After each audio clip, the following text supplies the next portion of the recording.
going in with a bunch of crazed dogs.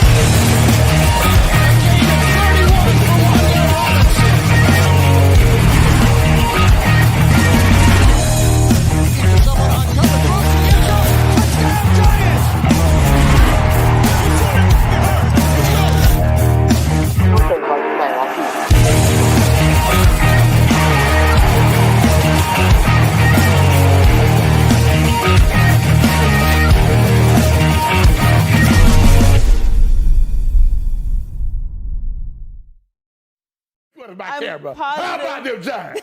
How about them Giants? How about them Giants? Boom! What's happening, people? Yes, welcome to another episode of Giants Rush, where we talk Giants football pretty much every single Monday. We're here. We are the podcast that you love to hate. And excuse me, but it's a freaking big news day for the New York Giants. What hasn't happened today, right? So that's really cool. We'll have plenty to talk about the wide receiver room. Again, thanks for joining us. We're here every single Monday at 7:30. And if I'm not here, the guys are here. You know Joker Sean, and you know Chris and Spartan Mike and the Truth. We're here to talk Giants football with you because we love the Giants. You love the Giants. It's a new season. By far, though, since April, it has been running and gunning on making this franchise and this team the best it possibly could be. We're going to talk about Gunner going down. We're going to talk about wide receivers. We'll throw a little D tackle talk in there. We're going to talk about Joe Shane's contract because we were off last week and they slipped the Joe Shane contract right under our nose during Memorial Day. I'm almost kind of wondering if they did that on purpose, or at least in that ballpark, right? Leading up to that. So one thing that never changes.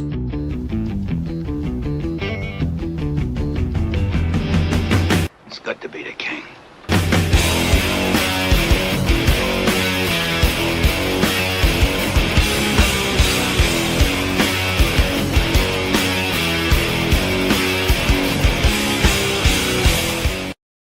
Good to be the king. Good to be the king. Good to be the king. We're going to bring in two guys you know well. We got Joker Sean, and of course, who's usually on with us every other week is Mr. Dunleavy. He's got plenty of things to talk about, right? And an announcement in case I forget, our annual interview with the legend Carl Banks. It will be on next Monday. Just to throw that out there at you guys because he usually comes on once a year. So spread the word. Carl's coming on next week, and be polite. Some of you knuckleheads say the most obnoxious things to him that you would never say to his face. So let's have a little fun next week. And of course, let's do this.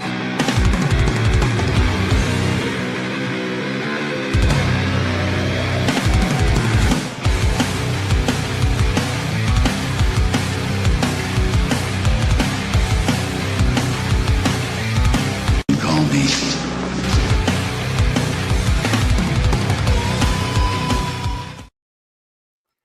I think that was the old version again. You know what? Yeah, you beat me to it. I was ready to say, I'm like, listen, you're my guy, but that's twice now. You've played the wrong intro for Yeah, me. you know why? Because they're both exactly the same length, right? Yeah. Well, actually, one's 22 and one's 21, and they both have LT as the tile. So there's no way to tell them apart unless I delete one. That'll be the move. That's the move. That's the move to delete it. Yeah. Not so that one's bad, but the other one is just so much better. Yeah. So during the show, when he's being super annoying, I'll play his other intro so we don't have to hear him with a bad take. Otherwise, though, the guy who has all the good takes.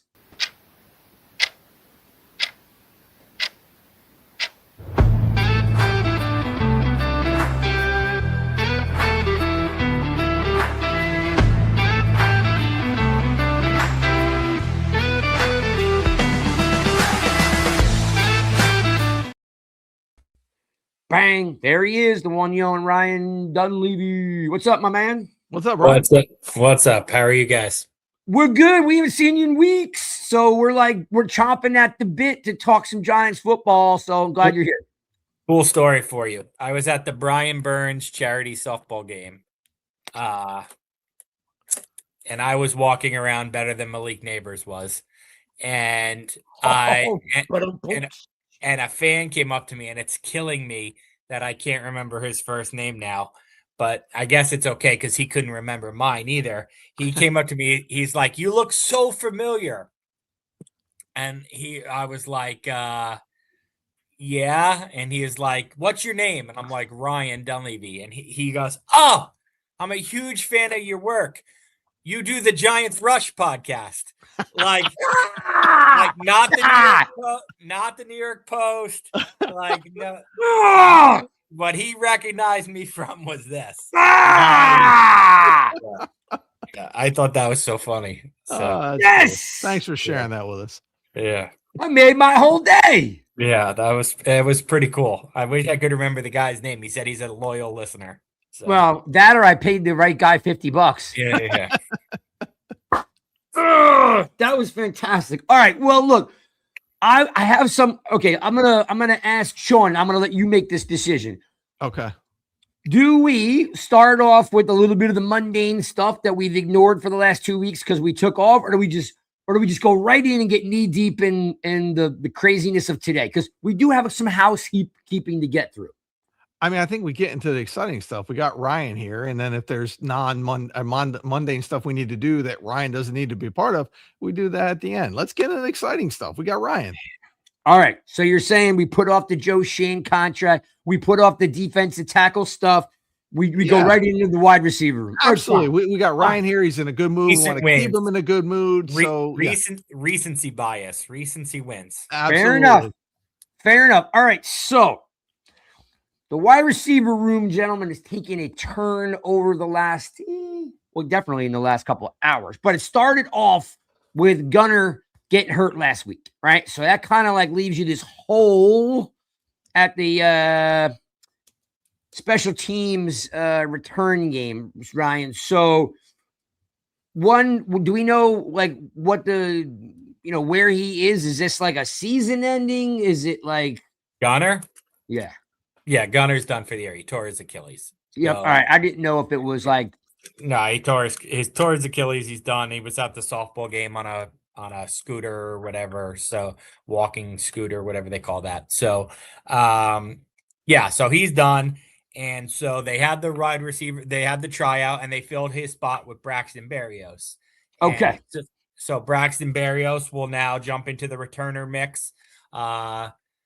There are other guys there. Calvin Austin's there. I think Calvin Austin could end up with a decent sized role as a receiver on this team. So I don't know if you want to go full, who was there full Adoree Jackson and have a key player returning punts. I don't know if you want to do that. So, I think Braxton takes that job and it maybe becomes the favorite to win that job.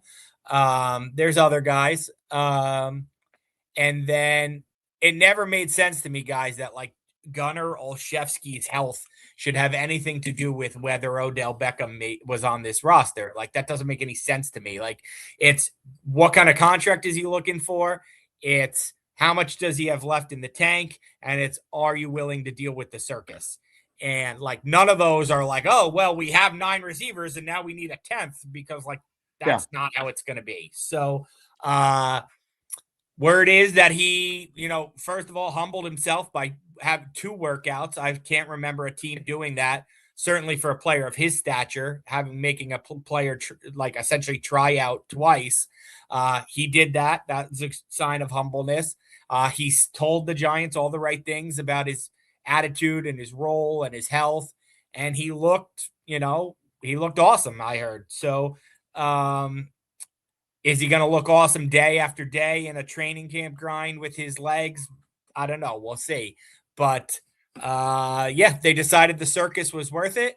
I find it ironic that Odell is often labeled a distraction to a locker room, and you could not have asked for the Giants needed a distraction, because everybody was talking about politics and Dart and Carter, and they needed a distraction. And who did they sign? The human distraction. So everybody look over here. Here comes Odell Beckham. So I think it's they have nothing to lose. They have nothing to lose with this. Like, I as long as they're willing to deal with it and he's willing to accept the fact that, like, hey, if he doesn't have it, they're going to cut you at the end of training camp. And you're going to have to be okay with that's the way your chapter ended in New York, is with a release. As long as they're all okay with that, then you have nothing to lose. All right, let's hit that. Let's hit the reset button there just for a second. Sean Barrios comes in 5'9", 185, just for anybody out there that has no idea who this cat is. He did play with the Jets, Dolphins, and Texans. Was a Pro Bowler on the special team side. And he does punch and kickoffs. As Ryan just said, you know, it just seems like a natural plug-in to fit him there. Would you agree that him and Tay Banks may, and as Ryan just said, and a little bit of Austin, that those three guys are basically in the mix for special teams? Yeah, I would say that. And I know there was a undrafted rookie that could potentially be back there too out of the running back, Banks. Yeah, there we go. That's another one. But yeah, I mean, I think it makes sense. You listen, one thing that we've seen Harbaugh do this all season is upgrade the special teams. And so he wants a guy who's a vet, knows what to do, plug him back there, knows he can do a good job. So I think it's absolutely. And listen, nothing else, whether he makes the roster or not, because he could not make it. I think he will. You're talking about Barrios? Yeah, Barrios. They could stash him on the practice squad. There's options they could do with him. I think that's probably the most likely. Yeah. Yeah. If nothing else, there's competition on this team, and that's what's huge, and that's what this team is lacking, because even if you bring in somebody that's better than the bottom guy on the roster, you've now improved that team. So as long as he's better than other people that are there, you've improved the roster. So I like it. I like what they're doing. They're not sitting on their ass and not making moves. They're making moves. They're constantly trying to upgrade and improve this team. So I love it. I love it. It is a new day. It does feel like, whether it's going to result, or I should say, we don't know what the result's going to be on the field, but they're definitely sharpening the pencil to say we can do better, right? We don't have to settle for these cats, right? Right. All right. So, and again, I'm still leading up to the OBJ stuff. We've gotten into that a couple times. Ryan, what's the deal? So, if you look at Juju long term, Ryan, Pittsburgh, KC, New England, back to KC. I just had to look it up because I was kind of shocked on this one. I said they would sign one of three. Sean said he thought they would sign two of three. They signed all three. Three or four. Three or four, correct. Out of the last 3 years, though, right? Poor Anthony Miller's got to go home. Yeah, he definitely got a bus ticket home. Between 2022 and 2025, though, in case anybody's counting, he's got 800 yards receiving over 3 years. He hasn't really been lighting it up there, Juju. He's had 3 years of some pretty quiet football. Any thought to, I love this. I love this because, maybe a reunion with Nagy can get him going again? Sure. Sure. He was with Nagy last year, though, and that didn't really get him going. So, no, fair enough. I don't think he has much left. But here we go. Let's do this. This should be fun. Okay. So, nobody's excited about Juju Smith-Schuster because he doesn't have anything left, except. Or is the question, does he, right? Except in his last 4 seasons, he has 158 catches for 1,769 yards. In his last 3 seasons, he has 80 catches for, let's see here, 80 catches for 836 yards in his last 3 seasons. In his last 3 seasons, Odell Beckham has 44 catches for 610 yards, which are the same as his numbers in his last 4 seasons, since he didn't play in 2 of those 4 seasons. Correct. So Juju Smith-Schuster has far better numbers than Odell Beckham, including last year when he was in the league and Odell was not. But because everybody has their Odell jersey and everybody remembers 2014, it's like, oh, well, we got Odell Beckham back. We got to be excited about that. But Juju Smith-Schuster is probably the better player right now than Odell Beckham. But no Giants fan wants to hear that. Just like I imagine if Juju Smith-Schuster and Odell Beckham signed with Pittsburgh, there'd be reels of Juju Smith-Schuster highlights from, the year that he was a monster. And, he had 1,426 receiving yards one year. There'd be reels of his 2018 highlights, and people in Pittsburgh would be like, oh, we got a washed up Odell Beckham. So Giants fans are like, oh, we got Odell back. He looks great. Like, it's going to look, do you see his Instagram videos? And like, it's like, oh, we got a washed up Juju Smith-Schuster. So like in reality, Juju's probably got more left in the tank, but I don't think either one of them has a lot left. Why the, in your opinion, or what maybe people are saying, out in, reporter land, I mean, you cover this all the time. There's got to be some type of conversation why his career just slowed down so much, because he's still a young guy. Injuries. He's had a lot of injuries. I mean, his games played are, let's see here, 5, 16, 11, 14, 17. He was banged up in New England. It just, after his 1 year with the Chiefs, it just caught, his body started breaking down. So yeah, I've covered him at Super Bowls and NFC Championship games. He's a big, gregarious personality. I think he will be good with younger players. I think he's the kind of, reminded me almost a little of, for Giants fans who remember Russell Shepard. They used to call him Old Shep. He had a big personality. It was great for the younger players. I think Schuster will have some of that. As much as he's around. I don't know if he's going to make the team. I don't know if he's a practice squad guy. We'll see. But yeah, his body kind of just broke down, same as Odell's. I mean, they just broke down early. But he will know Matt Nagy's offense, and he will be a good guy, good character guy. So I think those guys are, I mean, Mooney's here because he knows Nagy's offense. Mooney basically said Nagy's offense is very similar to what he remembers in Chicago. So I'm sure it's very similar to what Schuster had last year and the year before. So where's he fit? Where's Juju fit in this offense? Like, we know he's like, he's not, Mooney's going to get more snaps, likely he'll get more snaps. Where's he fit here? Yeah, he'll probably, when Likely's off the field, he'll slide into the slot to take. He's a good size guy. He's a really good run blocker, and that's important in this offense. And he's got an elite drop rate percentage. It's only, for his career, it's like 3.7. Yeah, which it's unreal. So you look at what Harbaugh's done this offseason so far, it's been about guys who can block and guys who can catch the ball. And that's evident with Juju. So does he have a leg up on some other guys because he knows that offense? Absolutely. Do we need him to be a wide receiver 2 or 3? No. Can he be better than what we have on the bench? Absolutely. So if he's come in slot, he can still get open. He knows how to run routes, and he's got great hands, which, again, a possession receiver, a tall target, a contested catch guy, which Juju is a very good friend to a quarterback, especially a young quarterback. And you have to have guys you can rely on. And I think that's what Harbaugh has been doing. All right, so let's play. If I want to play a game with you guys, all right, give me the 6 receivers on the 53-man roster. Isaiah Likely doesn't count; he's a tight end. Right. The 6 receivers on the 53-man roster. I'm writing it down. If you're putting with this question, if you're putting Malik Neighbors on, then he's on. He counts as one of the 6. If you're going to put him on the PUP list, he's out for 6 weeks. You could take you could keep 7 if you're going to put Malik on the set on PUP. All right. Otherwise, you can only keep 6. So we got Neighbors.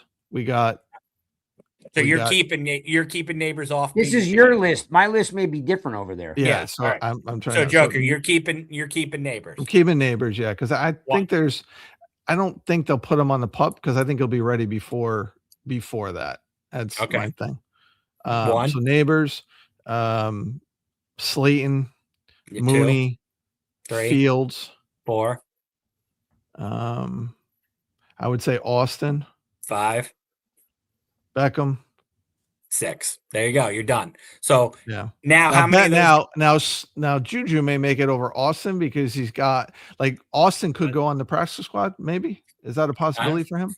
I don't know. He has real money in his contract. So does he? Okay. All right. So yeah, that's. I mean, he could. I guess I could. I would think if he got cut though, somebody would take it. That last spot's going to come down to Austin or Juju. Now, but here's what you didn't put on Barrios.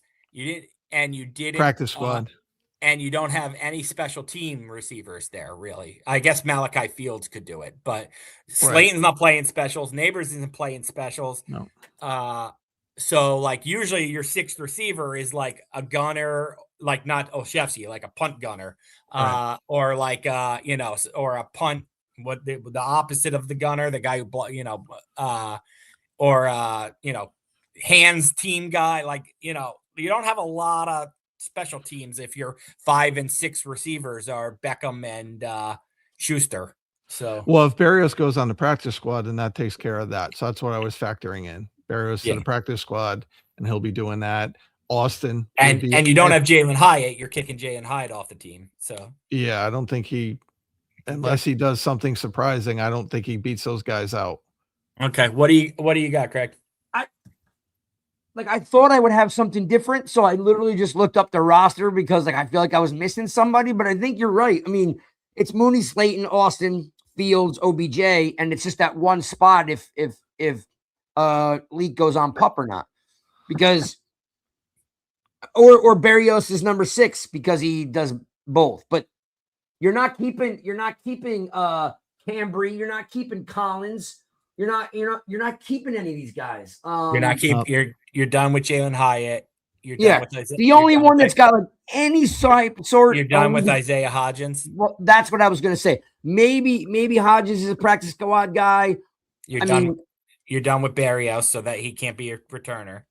So, well, if Leak goes on PUP, I've got Mooney, Slayton, Austin, Fields, OBJ, and Berrios.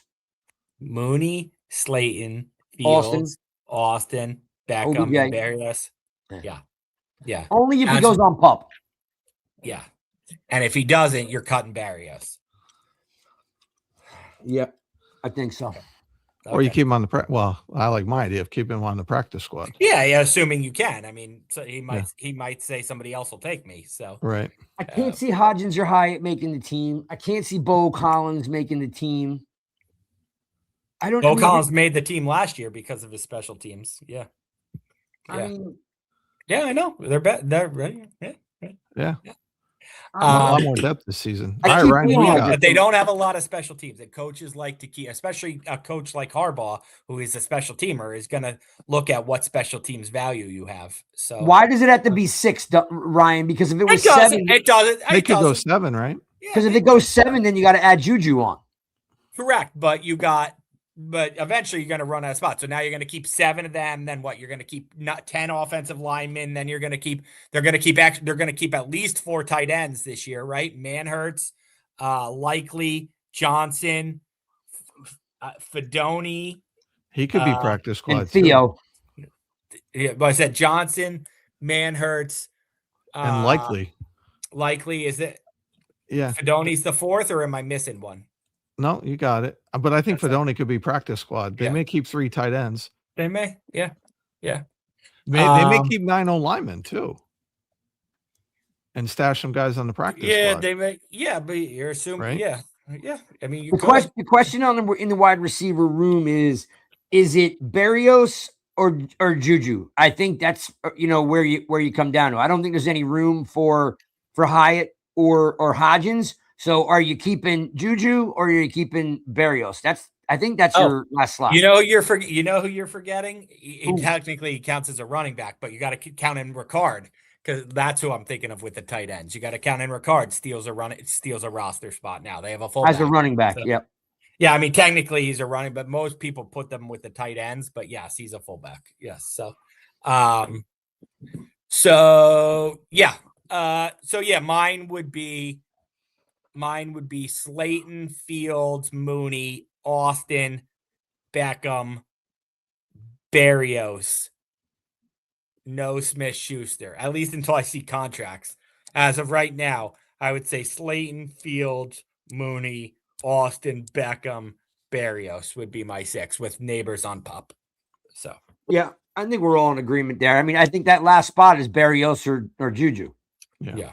So that knocks out Hyatt, that knocks out Hodgins, and that knocks out Bo Collins. And that's a sign of a team that's getting better, is like guys that you used to count on are now outside the bubble. So And did Gunner have? And when I didn't go to OTA 2, but I went to OTA 1.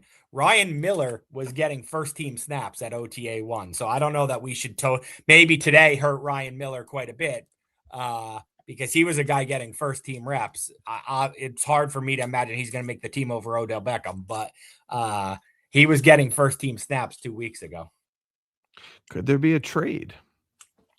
I mean, who's for who? Who you're not? If somebody wanted any of the three, if somebody wanted, I don't mean any of those today. guys. I meant somebody else that maybe we're not. Yeah, I mean Darius. If somebody was willing to take Darius Slayton, the Giants would trade him in a second. Yeah. Is Gunner under contract, or is he like hanging high and dry after the injury? No, they have to pay him. Yeah, once you get injured in OTAs, they have to pay you, so he'll get his full salary. And then next year, he's I haven't looked him up on. No, he's a he's a 1-year contract, so he gets paid this year. Then he'll go to free agency. That's rough because it's probably hard to come back from Achilles when you're all about speed, right? It certainly is. Okay, let's talk about Beckham. We just said we all of us put him on the roster. He was at the softball game, Burns' softball game, signing autographs. Burns was like, "Hey man, I like him. I hope he's here," kind of a thing. So the team has embraced him. Dart's embraced him. Ryan, if he gets 3-4 snaps a game, is he losing his mind? Beckham? Yeah. As far as I know him, yeah. I mean, look, they've had this conversation with him, and they feel comfortable that he's going to be okay with his role. Put me in the I have to see it to believe it category. So even Harbaugh said when we pressed him recently, Harbaugh said, I think he can play in the NFL. I think he can make an NFL roster, but Odell still sees himself as a difference maker. Didn't sound like Harbaugh saw him that way from the way he phrased that quote. They've had this discussion with him. I made sure I've asked that they had this discussion with him. They said they did. They said they were comfortable with his answer. He was comfortable with the, playing time is going to be earned answer, and you're not going to get it because of, what you did 10 years ago. So if you're asking me, I need to believe it to see it, because I don't know that. I think Odell's such a competitor that he's going to, in his heart of hearts, he believes that if he's healthy, he's better than Malik Neighbors. So I would need to see it to believe that he's going to be okay with 3 or 4 snaps a game. So I saw a quote today from Eli Manning, and Ryan, I escapes me on who. It could have been you who asked him, but someone asked Eli what made Odell so good. And while the answer to that question seems so rudimentary, I don't know if anybody's actually talking about it. And the quote from Eli was that Beckham ran every single route he ever ran at 100% full speed, right? So every skinny post, every out and up, every slant route he ran was always at full speed. And what most receivers do is they run, like this is the Eli quote, that most receivers are running 3/4 speed until they get the ball, and then they explode to run at 100%. What was always impressive about Odell, according to Eli, was he was always at full speed. He would just run by guys in the route. So it was easy to, once you got him the ball, no one really caught him. And the key now is, can he run like the Odell does? Can he run every single route at 100% full speed? Probably not. But I thought it was a really cool point that he brought up, what made him so good. Like a lot of people say, it was his hands, it was his route running, it was Eli saying the guy just had elite speed and endurance because he ran every route at the same speed. Yes. It used to be fun to watch. He'd kick field goals during practice. He'd run his ass off during practice.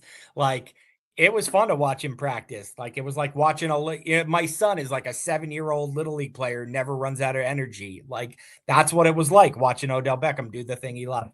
Even if he did go at 100% now, his 100% is like Darius Slayton or Calvin Austin's 75%. He's lost a step. I mean, that's what he's had, countless leg injuries. So, and he's probably smart enough to know that he can't go 100% every time. So, look, he had 9 catches last time he played in a season. So it is no, he can't do what he used to do, and they'd be crazy to ask him to do what he used to do. Like in practice, like, there's tons of reps in practice, and you cycle through and you cycle through and you cycle through. He's going to need practices where he needs practices off. He's not going to be able to practice every day. Like, you're just not, taking care of Odell. You're not getting the most out of Odell Beckham if you're running him into the ground.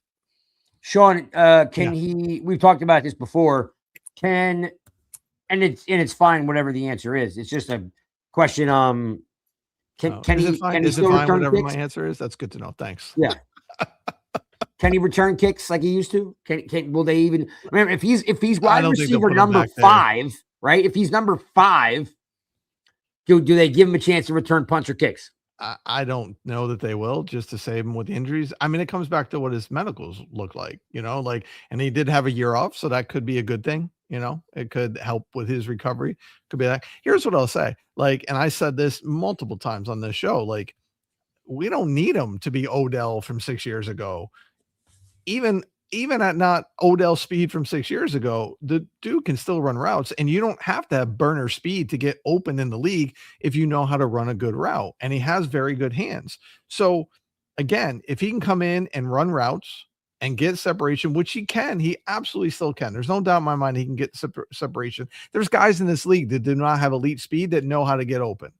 So can he run routes? Then 90% of the guys in the wide receiver room? Absolutely can. Absolutely can. Does he have better hands than 80 to 90% of the guys on the roster? Absolutely, he does. I mean, he had a lot of drops even in his prime. He had a lot of drops. He did. I mean, they weren't hands drops; they were concentration drops. But but people destroyed Darius Slayton for drops. Odell Beckham had a lot of drops. I used to say that Beckham and Shockey were the same guy. The hardest catch in the world, they made it. And then those easy ones that are layups, they just dropped, and you were like, "Oh." Correct. And to answer this, Odell Beckham hasn't returned kicks or punts in the league since 2019. So it would be ludicrous for them to do that. Yeah. Good point. Just throwing that out. And from there. everything I've heard, his workouts today, was really, really, really good. That's what I heard.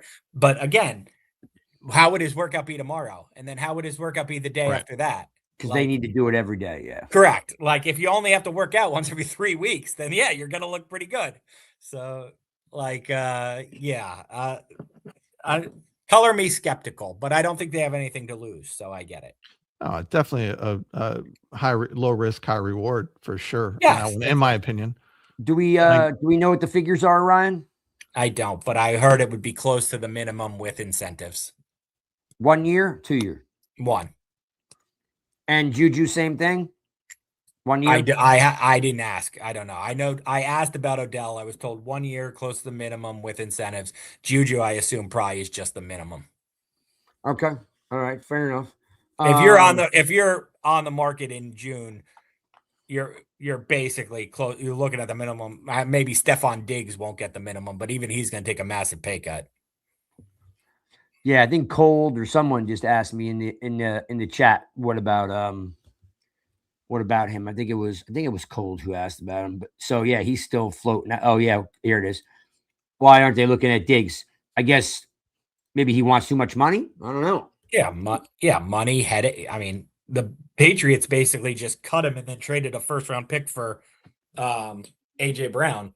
So they think AJ Brown is less of a headache than Stephon Diggs. Think about that. AJ Brown, who reads a book and fights with the Super Bowl winning quarterback, is less of a headache than Stephon Diggs. The Giants are going to get a headache. They're going to get their own headache, Odell Beckham.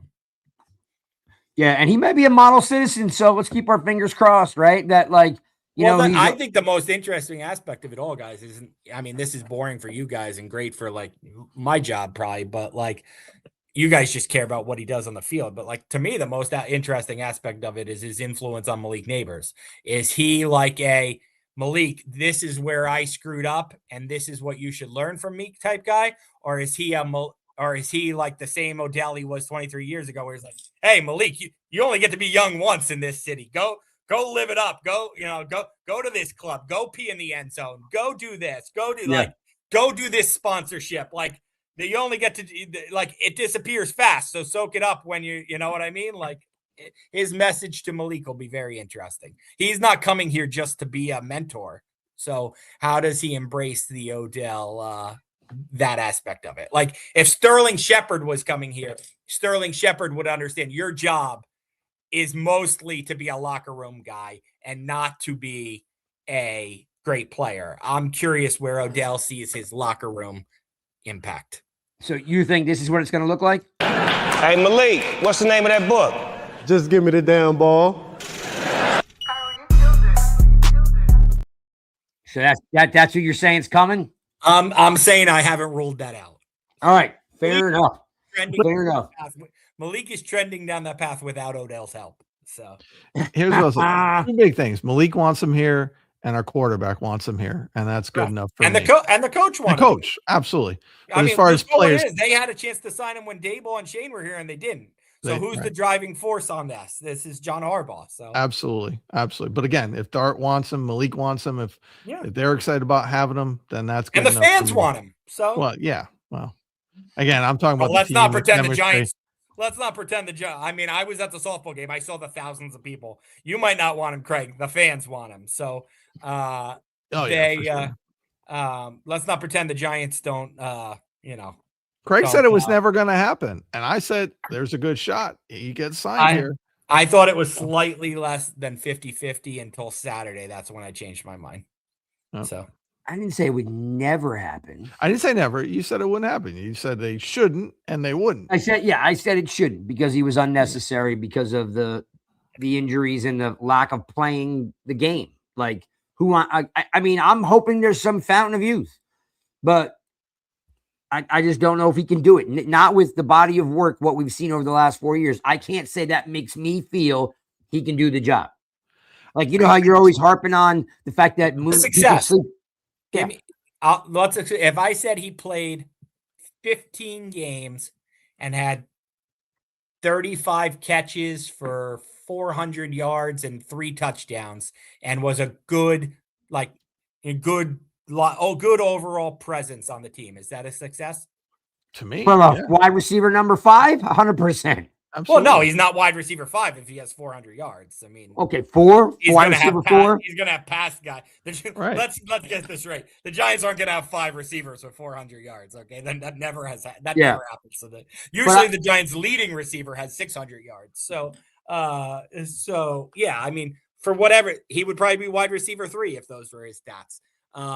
Is that a success for Odell? 35, 410, and 3 touchdowns. That is. Again, at wide receiver 3, no. Probably, well, I mean, that's probably what. I mean, whoever wide receiver 3 is, that's what it's probably going to be. So, but keep this in mind too. A wide receiver 3 is going to be offensive weapon 4. Yes, and it's because Isaiah likely is.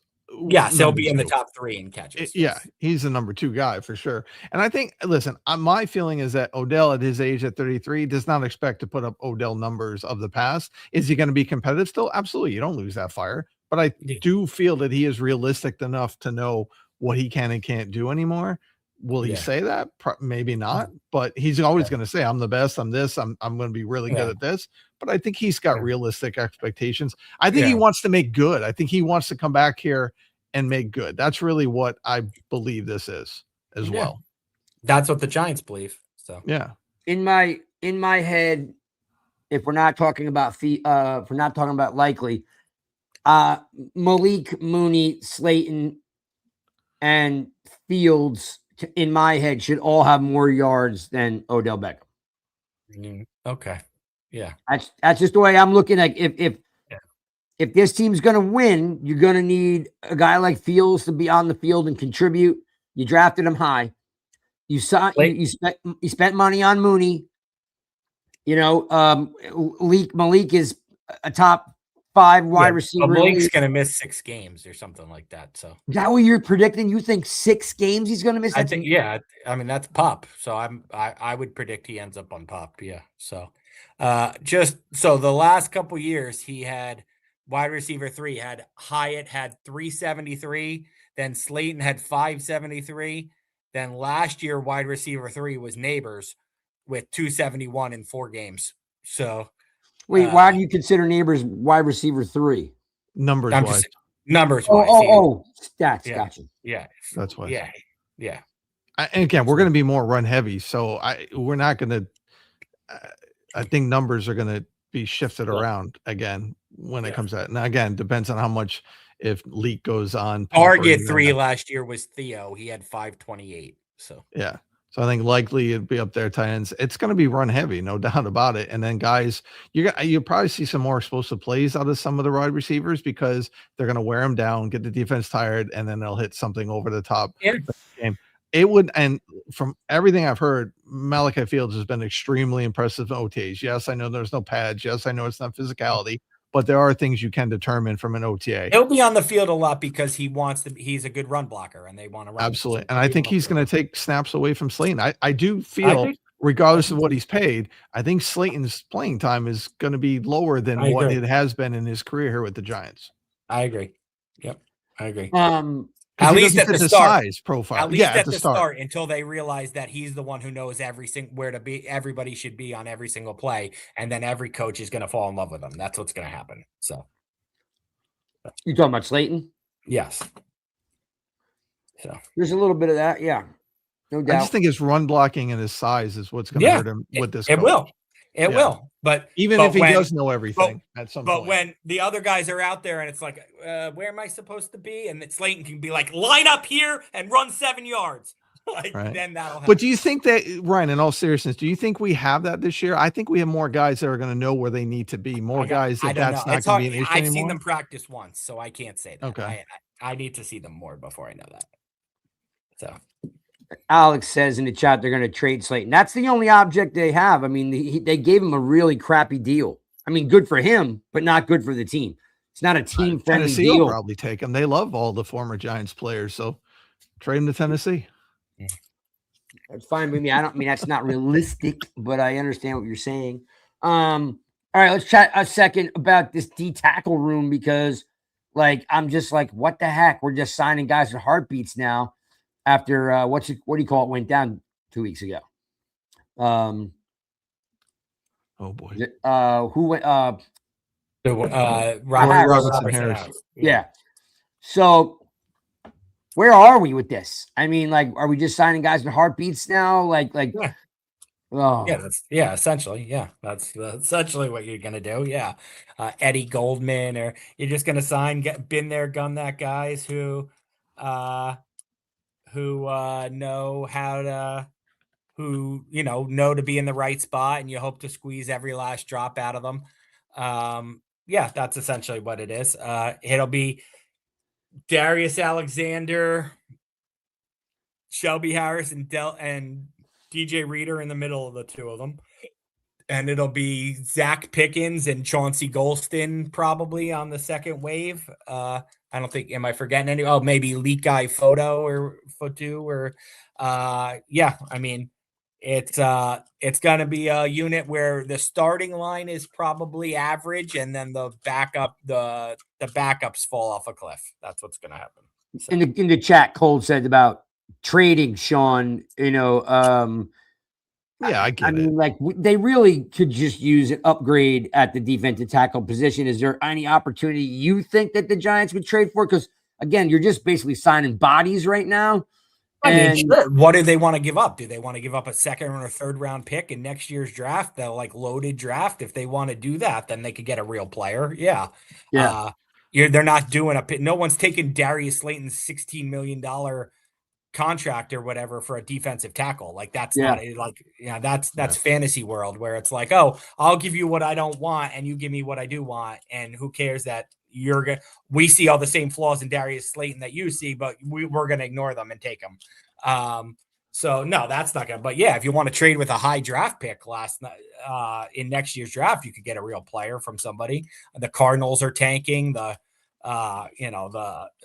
Jets, Browns, the Dolphins. Yeah. So, sure, you could get somebody if you want to trade a draft pick, but no one's taking taking Calvin Austin and giving you a good defensive tackle. That's not right. Just not happening. Well, here's the thing I'll say about our D line. It's okay, is it elite? No. Does it need to be elite in this defense? No, it does not. We have guys. No, I think that D line is going to be better. The focus is going to be back the on the starting linebackers. line is going to be better. Could be better. Yeah. The second, those guys only play 60% of the snaps. Dexter Lawrence is amazing because he plays 85% of the snaps. DJ Reader is going to play 60% of the snaps or whatever. The other 40% of the snaps, you're going to have leaky photo in, and he's not.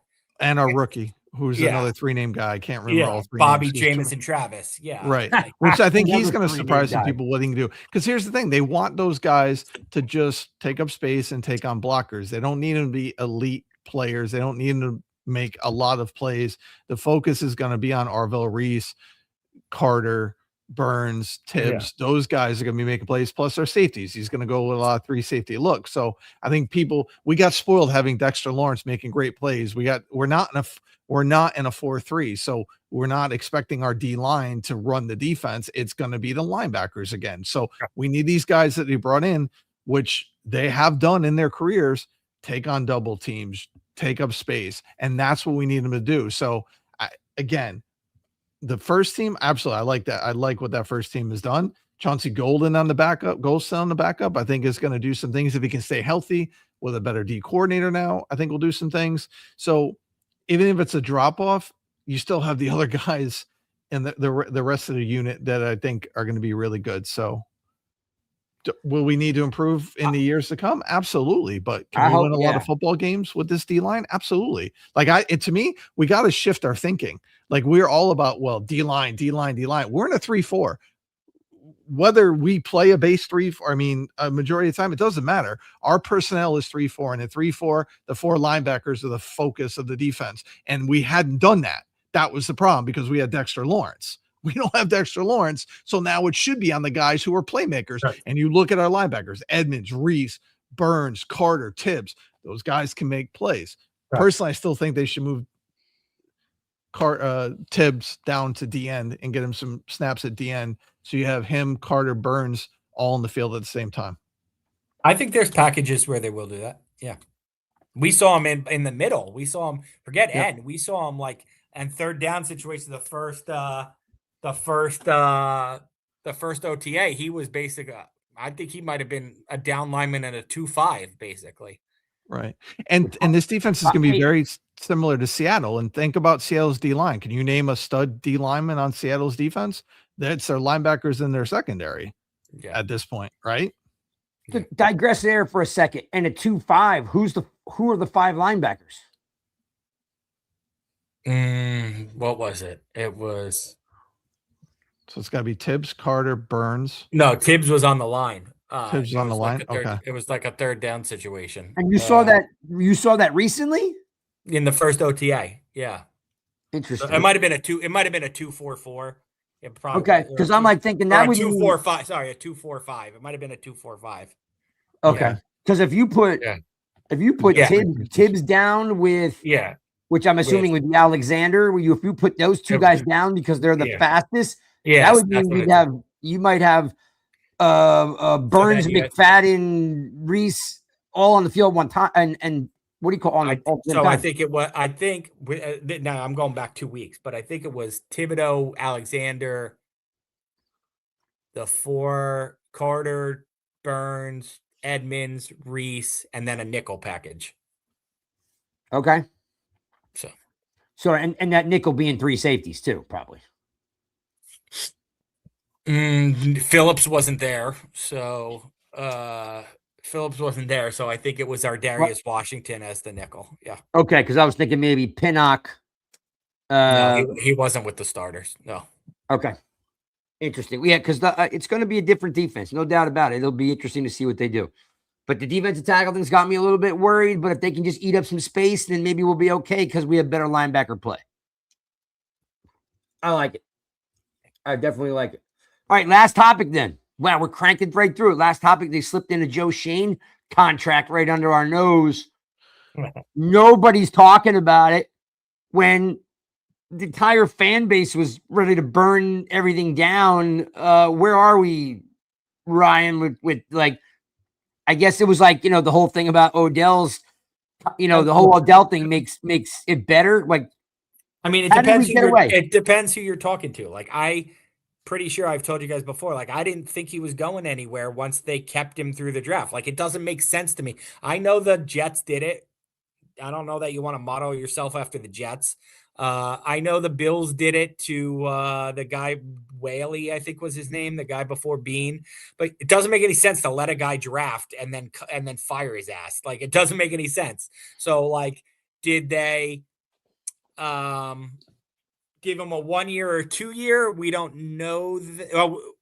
Did they say it was a multi-year extension? They did. I think it was multi-year. Yeah. Okay, so then maybe it was probably a 2 year, because if it was longer than that, they would have said 3 years. So multi-year is just a way to say 2. So it was 2 years. So that takes him through 28, right? Yeah. They could still fire him at the end of this season. Like, just because he got the extension, if they go 4-13, somebody's getting thrown off the bus and it's going to be him. So, I never really thought he was not going to get it. I know some people did. I thought he might get a 1 year one just like as a token, but like just to say that he wasn't working in a contract year or whatever. But like, oh, what's the difference between 1 and 2? It's a couple $1 million out of the ownership's pocket or whatever, but it doesn't mean he's not going to, it doesn't really give him any more security. Like, it's like even Joe Shane has said, like, in this league right now, it doesn't really matter what your contract is. Guys get fired with 4 years left on contracts all the time. So, like, I took it for what it is. Like, maybe I was maybe I thought they were being transparent. And, it seems like Harbaugh and Shane have gotten along well. It seems like Shane has deferred to Harbaugh when necessary rather than like put his foot down, which would not work. So it seems like he's accepted the backseat complimentary shotgun role. And it seems like Harbaugh likes him. So we know ownership likes Joe Shane. So I wasn't surprised at all that they extended him. I'd be surprised if I found out it was more than 2 years. If I found out it was 3 years or 4 years, I'd be more surprised. Basically, they put him on the same. What did Harbaugh get? He got 5 years, right? So now Shane has 3 years. So basically, they gave him they gave him 2 years, and then Harbaugh can start over. And if Harbaugh hires the next GM and they're a disaster, then in 5 years, John Harbaugh is not going to be here. Yeah. So basically, they said, we'll give him half your timeline, and then if it's not working, we'll let you pick the new GM. And then if that's not working, you're both gone.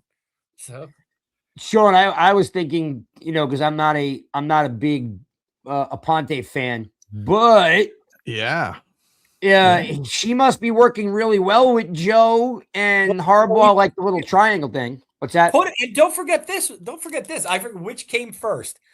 John Richer, the scouting director, or Joe Shane's extension? I can't remember which one came first.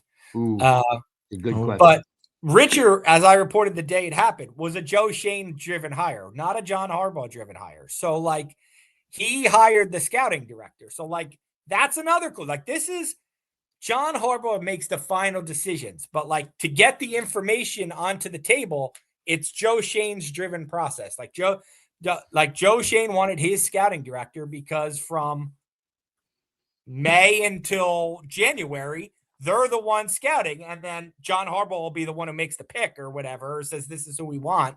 But he's going to make that off information compiled by Joe Shane's scouting staff. On Tuesday, October 3rd, John Harbaugh isn't the one like, hey, who's going to Alabama this weekend? Who's going to Ohio State this week? That's Joe Shane and John Richer. So, yeah, it makes sense to have him do it. Again, Harbaugh likes everybody has their role. And Aponte's part of that group too, right? She was there when Richer was in Miami. She was there when Joe was in Miami. She was there when Hickey was in Miami. That's their little clique, Yeah, I guess you're right, especially that they've worked together before. But they're working well together right now. It seems, Sean, they're making moves that we would have never made last year. That's true. I absolutely agree. And listen, you didn't like it when it happened. I told you it was going to be a great move. I told you she could work contracts. She could do things. She would do things differently. And she hasn't even been fully entrenched yet in doing all this. We're seeing some of what she can do.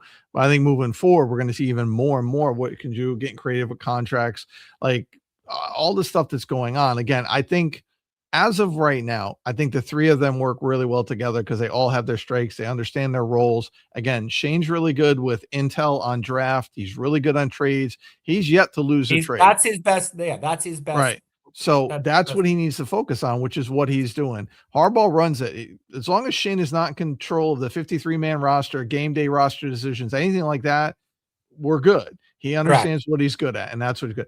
Aponte knows you what can't have good. him. You can't have him squeezing Evan Neal into the 53-man roster. You can't. That can't happen. No, or making decisions on Gano who get practice squad call, who the kicker active. Right. Yeah, he's going to return kicks.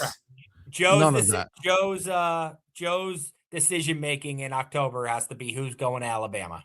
So right. And to Shane's credit, he took that role and he understood it. Again, he's smart enough to know that he was going to keep his job, and that's what he needed to do. So some guys have pride and they don't let that happen. So I will give him credit for that. But getting back to your question, I think with Aponte, with negotiating, getting guys in there, I think it's now where we're at a place where guys want to come and play for the Giants. I think that's what we're seeing that we haven't really seen before in several years. So I like that. I like what they're doing. And again, Donna Aponte with working the contract, I mean, it was no shocker. I said when she was hired, we're going to see, we may not get to Howie Roseman level of creative contracts. No, but nobody. But we're going to be we're going to be closer to what he was doing than we have been in several years, and that's what I like because they're smart. They understand. Haven't started doing that. Void years. They still haven't started doing that. They haven't done that, but they are deferring, like when they do the contracts, a little bit more of like when they restructure Andrew Thomas, he's got big hits the next 2 years because they understand the cap's going to go up. They understand they have a lot more cap money. Right. So that part we're seeing. Whether they do void years, I don't know, but it wouldn't surprise me if they do it. Because again, with what the NFL is doing, like the cap is going to keep going up every year. Like, so we have to get more creative than what we've been doing. Agreed. Yeah, well, it's been a sore spot for so long, that you're just asking for an ounce of creativity, and then along comes Aponte and Harbaugh, and all of a sudden there's flexibility, and like Alex just said in the we've been talking about this for years. Joe Schoen and this admin, I'll put it on the screen.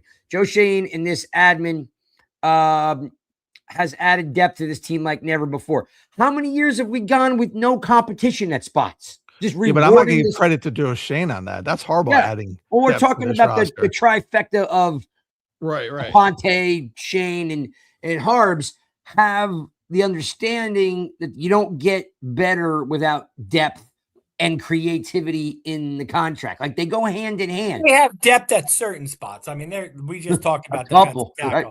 We just talked about that. I mean, Deonte Banks is still corner 3. I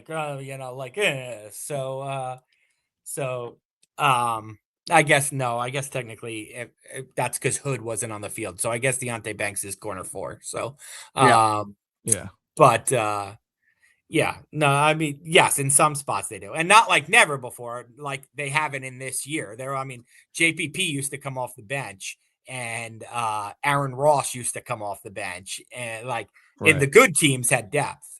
Right. So. You just brought up Hood, by the way. It definitely isn't in my notes to cover it, but is it your opinion that Hood could win CB2? It's my opinion, but he didn't practice the one practice I was at. He had a pick 6 today, I think, in the closed one today. So we'll be back Wednesday. But yes, it's my opinion that that job is very much up for it's Newsome right now, but I expect a summer-long Newsome Hood competition. Okay, and slot would be Phillips, but and Banks is backing up a Debo? Phillips and a Darius Washington. And Banks is corner 4. But he if Debo went down, it'll be Newsome and Hood. You know what I mean? Okay. So they can play both sides. Not everybody can play both sides. No, I have no reason to believe that that's the case. Okay. Oh, good stuff. All right, then last thing for me anyway is what's the vibe? Okay, let's take today. Remove today. I'll just tell you based off the softball game because that's the most recent time I was around the players. They is good. A team that seems to really like each other. I think it was an awesome turnout for Burns. Not everybody who has hosted that game got that kind of turnout from their teammates. I think that is a sign of respect for Brian Burns in the locker room. It's a very young team that has a lot of fun and is very competitive. You could see that at the softball game. Tyrone Tracy took it like he was playing in the World Series. The way Neighbors and Dart waited for Tracy on the third base line to do a home run trot down the third base line. It's a team that likes each other. I don't know if it's always been in my 8 years a team that really likes each other. So what'll that mean in terms of wins? I don't know, but I think it helped them last week in terms of the Abdul Carter Jackson Dart thing. I think it helped them that it's a young team that really likes each other rather than an older team with strong political beliefs and set in their ways. And I think this was if you're 30, your coach could tell you it's a learning experience, but you've learned already. When you're 23 and it's a learning experience and you genuinely like each other because, you play football against each other and then you go hang out together at night. I think that it's a good vibe around this team. I don't think that yet last week's stir up caused any rift in that locker room. I like it. Go ahead, Sean. I was just gonna say, like, shout out to Jameis Winston too. He was the star, in my opinion, of those interviews when the questions were asked about that whole flare up. Like, I think he nailed that with that, and I think there's enough guys. I think Abdul Carter was actually the star, if I'm being honest. I thought Abdul Carter's message was tremendous, but I hear what you're saying.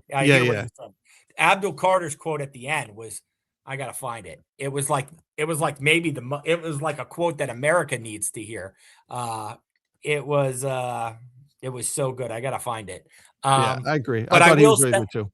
The other thing I'll say I took away from the softball game was Malik Neighbors is not moving very well. And I think a lot of people there were expecting the Giants building not to be thrilled about how much Malik Neighbors participated in that event. I would think the Giants were not thrilled to see Malik doing as much as he did. Okay, here's the Abdul Carter quote. Question: did Jackson say he was sorry for introducing Trump? No, I don't want him to say he's sorry. Stand on what you believe in, but it can't be a problem when I stand on what I believe in. That's all that matters to me. As long as we have that understanding, it's all good. Like, to me, that was the best quote of the day, and that's a quote America needs to hear. So, digressing to what you just said about Neighbors, the takeaway from the softball game, that he wasn't moving well and that the building might not be happy. There's another gentleman that was at the field who also had an injury. And the first thing that Sean said to me when we jumped on was, and Sean, tell me the story. Tell Ryan the story, what you saw. I mean, Cam Scatterable doing a backflip. I'm like, that's a huge sign right there. If he's doing a backflip and land on that, I'm like, I was like, that's a really good sign. He's going to be ready to go and back to 100%. I agree. Yep. That's exactly what I thought too. I think if he had to be out there right now, he probably could be. But I expect he'll be ready to go for training camp. And the other thing I noticed, because Ryan, you can say this too, because you were there. The one thing I noticed when they showed that backflip repeatedly on Twitter was JMS looks considerably bigger this season. When you were there, did you notice, or were you focused on other guys? JMS, you said? JMS, yeah. No, I can't. No, I didn't notice. No. Okay. I was kind of shocked because I did not see, I guess maybe I haven't been paying attention to Twitter the last 48 hours, but I didn't see the backflip, but I'm like thinking, and Sean, I mentioned this before, like, I'm hoping it was, I can do a backflip and it won't hurt. Or it was like you're midway over and you're like thinking, I hope that this doesn't hurt when I land. No, it looked like it was not the first time he had done that. Yeah. Okay. Yeah, because that made me, like, as soon as he said it, like I broke out like a cold sweat, because I'm like, I sure hope that wasn't the first time he's tried that. No, it didn't look like it. No. Awesome. I'm just waiting for the first handoff where Patrick Ricard is leading the way for Cam Scatterable. Like, oh my God. I can't wait like for that. wing T high school football. Right? Oh, going to be beautiful. You guys remember he only played for the Giants for 1 year, but he played for the Browns for a good 8 years. Was Peyton Hillis, and they used to call him the White Rhino, right? I'm like thinking, like, what in the world do you call a combination of Ricard and Scatterboot? Like the thought of those two knuckleheads together running people over is crazy. Yeah. All right, let me run, boys. Yeah, man. All right, Ryan, thanks, appreciate you. We will talk to you in 2 weeks. I'm sure there'll be plenty more to talk about. Yeah. Okay. See you. All right. See you, Ryan. Thank you, my friend. Yeah, I was thinking about that. Like, I love like when running backs get nicknames. The Earth, Wind, and Fire. It's gonna be Ramrod and Juggernaut. Is that what you're going with? That's what I'm going with. Somebody write that down. Somebody remember that I said it, because I probably won't remember. But Ramrod and Juggernaut. Yeah, I mean, Patrick Ricard's a big dude. He's like a lineman playing in the big backfield. Dude, he's beyond a big dude, bro. He's like, it's crazy to see. He's a large human being. Like, how about this? Let's do one of these things real fast. This is how big he is. When you think about sports, across all sports, you usually don't find someone that's that good with a different body style. Like, sometimes you'll find, okay, Shaq's a perfect example. Shaq was like the first guy that was like that big, like not just tall, but tall, just the stature of being wide and tall, right? Like Ricard is a 300-pound fullback. There's no such thing as 300-pound fullbacks. No. So you're asking when I think about like, all right, what about a big, like Cecil Fielder, right? Like this dude would come up to the plate and you're like, this guy can't hit, or Tony Gwynn. Right? You're like, this guy can't hit. And they were amazing. Right? So, like, when I think about Ricard as 300, you're like, he's a big dude. He's beyond a big dude. So, Colt says the Rhino and Juggernaut sounds better. Yeah, but we had the rhinoceros for Henry Hanoski. So I wanted to go away from something similar. And we had Peyton Hillis for a year. So we Yeah. I want to go something different. Yep. I mean, we could call him Crash Bandicoot and Juggernaut for all we care. Like, because Cam Scatterbo is he's like a crash test dummy. That's what he really is. Yeah. So. Yeah. Maybe, how about this? Let's just throw this out here. If you guys want to have some fun with it, if you guys can come up with, as I agree with you, Cold, about the Rhino's better, it is like doubling down on using it twice. So if we can come up with some really good, I promise you I'll do it. I know sometimes it's hard to figure out how to pull off some of these things, but I have a while for the season. If we can come up with a really good name for these two guys, I'll make t-shirts up. If you guys want to buy them, like I'll make them and then put them in the team store. Because would it be cool if we had our own rush and we came up with the name, but we give credit to whoever comes up with the name? Like Harry Mack just had a good one. Crash and Taz. But do they go together, right? Earth, Wind, and Fire were something real. Thunder and Lightning is something real. Is Crash and Taz something real? It is not. Yes, it is. Where? Well, I mean, it's just two names of people. Yeah, no, but that's have to go because it doesn't work. Like when you think about Cold's got to go on Action Smash, which were Demolition, the tag team wrestling Demolition. What were the Road Warriors names? Animal and something. Hawk and Animal. Yeah, like we got to come up with something like I love all the names, but they have to fit. It can't be two random names. They have to fit together. Well, Ramrod and Juggernaut fit together. Yeah, I'm not a fan of the word, like just the name Ramrod. I mean, it fits though. I mean, again, I'm just saying why I'm choosing it. It fits. Yeah, I know, but I'm not walking around as a ramrod. I'm not walking around with a shirt on that says Ramrod on it. No one's going to want to wear a shirt that says Ramrod. That's fine. Don't take it. Oh, Tango and Cash. Don't take it personally. I get you doing it for. I get it. I get why you're doing it. So to all you very dedicated, loyal peeps out there, just let's do it, man. It'll be a really fun thing, right? Come up with names, and I don't know, either DM them to me or bring them on Mondays. But I have no problem making up some some t-shirts, but just the only rule I would have is make sure they go together. Like they have to be a duo, together. They can't be two random names. Like Mark has Tango and Cash. Like that's real. That's Kurt Russell, Sylvester Stallone, right? Or I think it was those two. Come up with something that, and we'll make t-shirts up if everyone's into it. We'll maybe we'll donate the money to charity or something like that. Rock and roll. That's not bad. Hit and run. I like that one. Hit and run. Oh, I like that one too. Rock and roll is like, but I don't consider Scattaboo a roll. It's got to have, yeah. All right. Well, listen, I'm throwing it out there to you guys. Yeah, you can DM me answers. Maybe we'll pick the top 5 and then we'll let everybody vote. How about that? You know what? Maybe I put it on the website and let people vote. Absolutely. Or let people write in what they want. And then when we get enough of them, we'll put it to a vote. Yeah. All right. So maybe you can do that. So we're going to look for a nickname for the running back of Ricard and Scattaboo. If you get really creative and you can think of how to somehow worm your way into Tracy too, like I'm all for it. Because again, we've had Thunder and Lightning.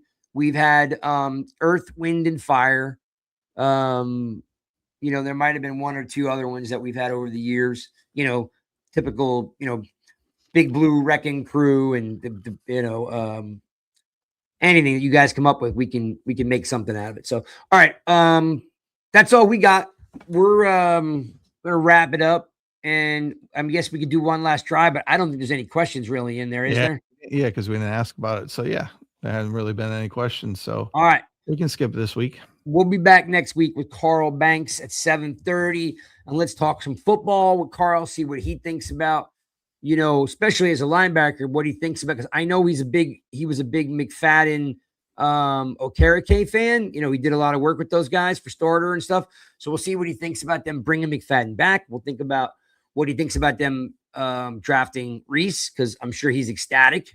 Rumor has it that he's pretty happy with the Odell signing. Mm-hmm. So we'll chat about that, and we'll get his take on, just in general, the Giants and like where they're headed. But we will talk heavily about linebackers. Before we end though, let me interrupt real quick. Cause I think it was Mark B that, was who Ryan was talking about earlier. So Mark, if this is true, Ryan was telling a story that he met somebody at the softball game and that person said to them, "You're the guy from the Rush podcast." Was that you, Mark B? Because I know you said it was good meeting Ryan earlier in the show, in the comment section. Yeah, so Mark would think Mark would recognize. I know. I probably wasn't, but you never know. He gave a shout out. You never know. I might as well ask, right? When we got him here and he said it was good to meet him at the thing. Like, I got it. I think it's Drew, because he normally controls the account. Look at what Drew says about the t-shirts. Yeah, pancakes and waffles, bro. I like that. I do too. That's funny. That is pretty good. So shake, rattle, and roll. So why I love that was I almost made Mark. It was Mark. See what I tell you? You're right. Hey, nice job. Don't doubt the Joker. Nope, don't doubt the Joker. So Perry Mac. Appreciate you, Mark, for doing that, by the way. Yeah, totally do. Thanks, Mark.